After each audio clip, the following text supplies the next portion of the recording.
Qu'est-ce que j'avais dit dans la vidéo précédente?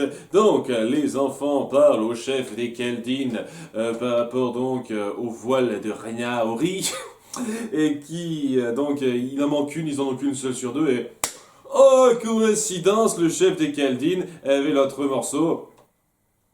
C'est pratique, ça tombe bien.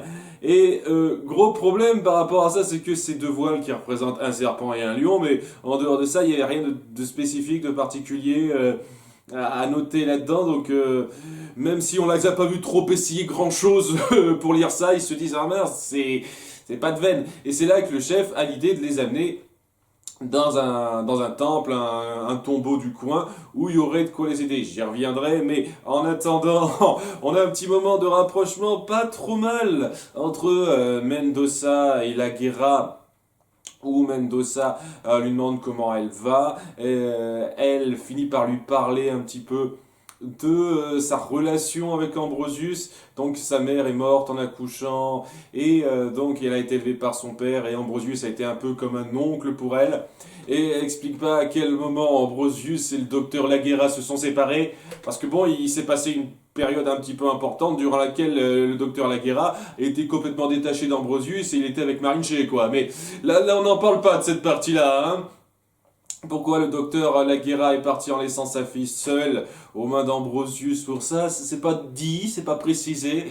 Et je sais pas, peut-être que c'est quelque chose qui prendront la peine de développer dans la saison 4, c'est tout ce que j'espère. Mais bon, pour l'instant, ça n'explique pas énormément de choses sur ses motivations. Mais c'est un peu compréhensible puisque on verra elle continue de rester un peu secrète et un petit peu traîtresse, comme on le verra par la fin. Donc c'est un petit peu compréhensible qu'elle dévoile pas tout.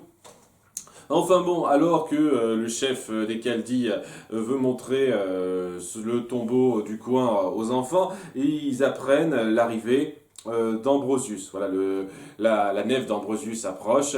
Ils ont réussi à la repérer sans se faire repérer eux. Je ne sais pas exactement comment ils font. Hein, ils ont un réseau d'informateurs, etc. Très bien. Il y a Tao qui se dit ah c'est dingue qu'il ait su où on se trouvait et en ayant un regard suspicieux envers la Guerra, tandis que Zia dit mais attends, on savait même pas où on allait, comment elle a pu lui dire.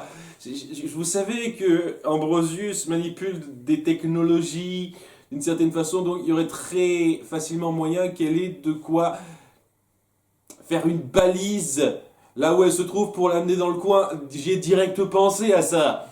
Et, et même s'il n'y avait pas eu le petit moment de fin où on voyait la pyramide de Mu réagir un peu par magie, parce qu'à nouveau, du gros ta gueule c'est magique ce truc, ça peut tout faire, j'aurais eu cette idée-là, cette hypothèse-là, mais personne ne fait cette hypothèse.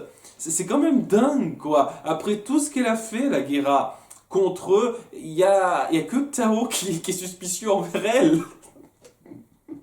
Et on le renie assez vite. C'est dingue, ils ont fait l'exact opposé de ce qu'il y avait dans la saison 2 autour d'Ambrosius, où au bout du compte, tout le monde finissait par être suspicieux envers Ambrosius, sauf lui. Là, c'est tout l'inverse. Il y a que lui qui est suspicieux envers la Guerra, alors qu'il y a vraiment de quoi, et tous les autres se disent ok, elle est clean, il n'y a pas de problème. Sans suspecter quoi que ce soit, nos héros sont des flèches. Vraiment, ce sont des flèches. Hein. Enfin bon. Il décide un petit peu de séparer, donc pendant que le peuple Kaldi va se protéger, aidé par Mendoza, parce qu'ils ont des tas et des tas de machines volantes. On en avait vu que 3 avant, mais là ils en ont genre une bonne vingtaine, trentaine. Et donc ouais, il va y avoir Mendoza et le peuple de Kaldi qui va rester dans le coin pour se défendre, tandis que Esteban Giatao vont aller visiter le temple. Et la guerre a dit à Mendoza, je ne pourrai pas vous aider, je suis blessé. Laissez-moi seul dans mon coin. Et Mendoza dit ok. À nouveau, hein, aucune suspicion, rien. Donc ouais, il va se passer deux histoires en parallèle. On va commencer par l'attaque d'Ambrosius. Ça va être très court ça, puisque bon, ils le surprennent hein, avec leur machine volante alors qu'ils passent à travers une petite faille.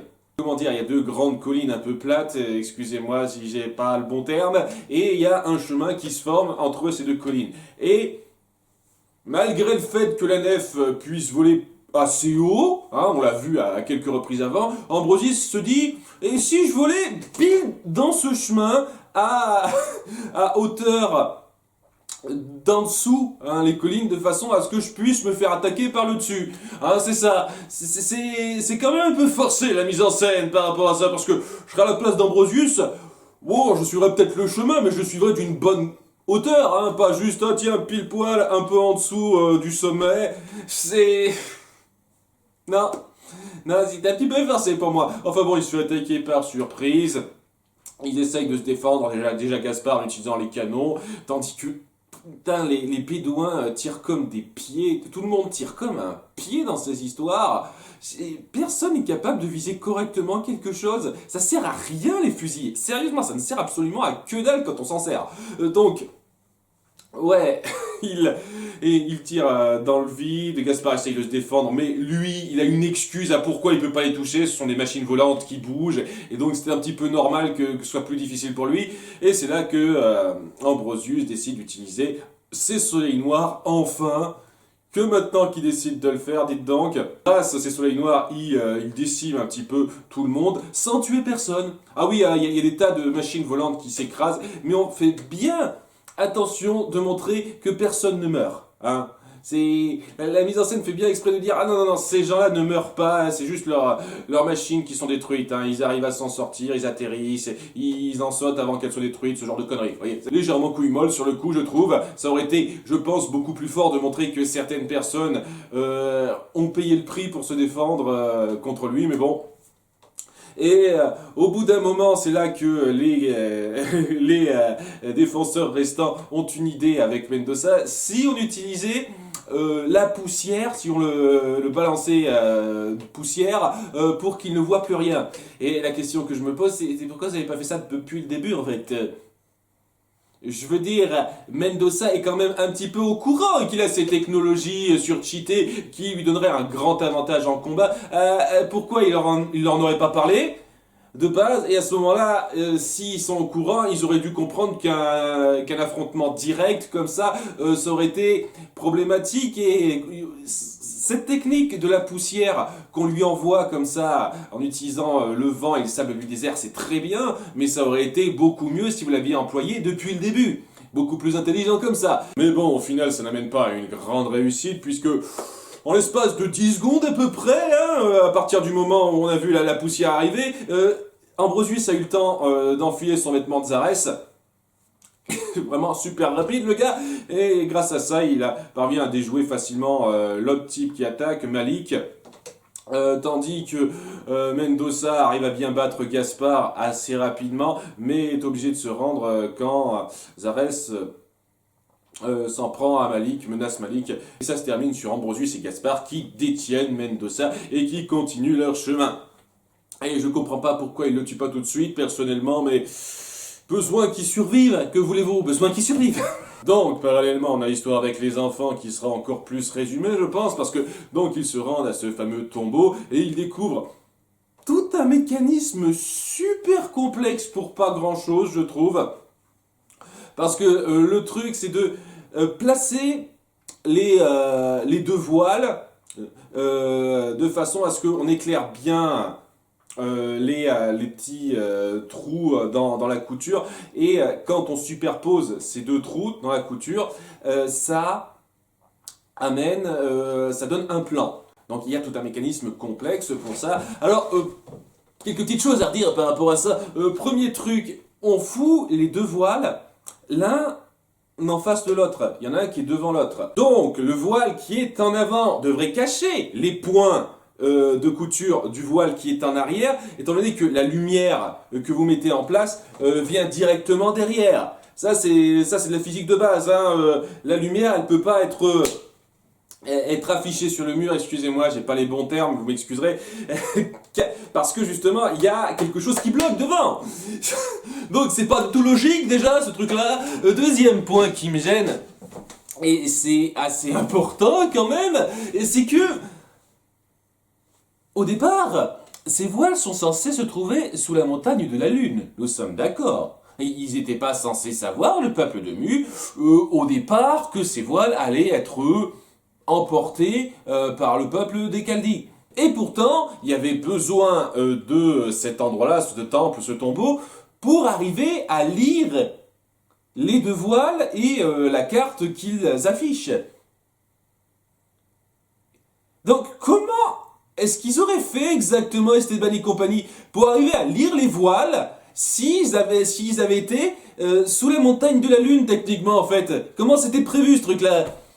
J'ai pas vu de mécanisme particulier qui traînait dans le coin qui pourrait permettre ça. Ça ne devrait pas être là, quoi. Ça devrait pas être cette méthode-là qui devrait permettre de lire les voiles. Ce n'est pas logique par rapport à ce qui est mis en place au départ. C'est n'importe quoi. Voilà. Enfin bon, et ils finissent donc par découvrir une carte du coin, quoi. Ils arrivent à se repérer par rapport au coin et se dirigent à un certain endroit. Ils se dirigent directement vers la Cité d'Or, quoi. En gros. Et ouais, c'était très sympa pour les autres quand vous leur avez dit c'est bon, on ira voir la Cité d'Or ensemble. On se barre direct vers l'emplacement sans prévenir personne au passage. Hein. C'est-à-dire que ils peuvent aller se faire foutre les autres. Je sais même pas si vous avez laissé les voiles en place ou pas. Hein, et bon, ok, hein, on se rend à l'endroit indiqué, puis les autres, on les emmerde. Si ça se trouve, il va y avoir un problème. On peut pas revenir rapidement pour les informer de l'endroit où c'est, ou envoyer un message avec Pichou, une connerie comme ça. Non, non, non, on s'en fout. Hein, c'est bon, on y va tout de suite, tous les quatre, avec Pichou à nouveau. Et donc, voilà, ils poursuivent leur chemin. Il y a des petites énigmes à la con. Faut faire venir le soleil. Il y a une statue devant laquelle ils doivent se trouver, faire face, et il faut rester sur place alors que le sable autour d'eux s'écroule. C'est du grand spectacle pour pas grand chose, je trouve, mais ok, ça fait un peu le taf, c'est plutôt joli à regarder, et au bout d'un moment, donc, l'entrée de la Cité d'Or s'ouvre à eux, donc c'est plutôt imposant puisque c'est une grande statue en aurical que j'imagine de la prêtresse Atlante qu'on avait vue dans la saison 2 et au début de la saison 3. Elle va intervenir tout le temps, celle-là, dites-moi. Et donc, ils entrent au niveau de son ventre. Voilà, enfin au niveau du ventre de la statue, il y a une porte qui s'ouvre après avoir utilisé leur médaillon, différents trucs, etc. Et de ce fait, ils s'apprêtent à y entrer. Ce qui veut donc dire qu'on va découvrir la Cité d'Or dans le dernier épisode, et que ce sera dans ce dernier épisode qu'elle va s'effondrer. À nouveau, hein, si vous faites en sorte qu'elle s'effondre pas, mais alors là, vous me surprendrez énormément. Hein, elle va s'effondrer. Et donc, il manque le cliffhanger de 20, attendez, parce que durant toute cette période, la Guerra a décidé de les suivre discrètement. Voilà, donc son excuse comme quoi je ne vous serai d'aucune utilité au combat, je reste en arrière, a fait en sorte que personne ne la surveille, et donc elle a pu suivre les enfants discrètement sans se faire repérer durant tout ce temps-là. Et à la toute fin, on se rend compte que si Zarès a pu retrouver leurs traces, c'est parce qu'elle avait une espèce de petite balise sur elle, un truc comme ça, un objet qui attirait la pyramide de Mu. Voilà, donc la pyramide de Mu a ce pouvoir-là aussi. À nouveau, c'est le globi-boulga des pouvoirs, ça. Il y a tout là-dedans. Ça reposait quand même sur beaucoup d'éléments pratiques, ce plan de Zarès. Ne serait-ce que le fait que, au départ, les enfants acceptent de prendre la Guerra avec eux, parce que c'était pas gagné. Vraiment pas, hein, c'était une grosse supposition que tu fais, mais c'était pas du tout gagné qu'ils fassent ça, et qu'ils fassent en sorte qu'elle reste dans le coin, qu'elle puisse les suivre, etc. C'est une chance pour toi que ça ait marché, les Ares. Après, je dis pas que c'est l'un des pires plans qui soit, etc. J'ai vu plus forcé que ça, hein. À nouveau, j'ai regardé Once Upon a Time, donc j'ai vu pire, mais c'était pas non plus... c'est quand même un peu facile, hein, ça tombe un peu facilement pour lui. Et donc ça se termine sur Mendoza qui essaie de s'échapper, mais il y a Laguerra qui l'en empêche avec son fouet, et il dit « Pourquoi ?» Cliffhanger. Bon, j'apprécie le fait qu'on n'ait pas directement fait retourner sa veste à Laguerra, comme ça, donc c'était plutôt cool de pas simplement dire maintenant elle est gentille, c'est plus complexe que ça.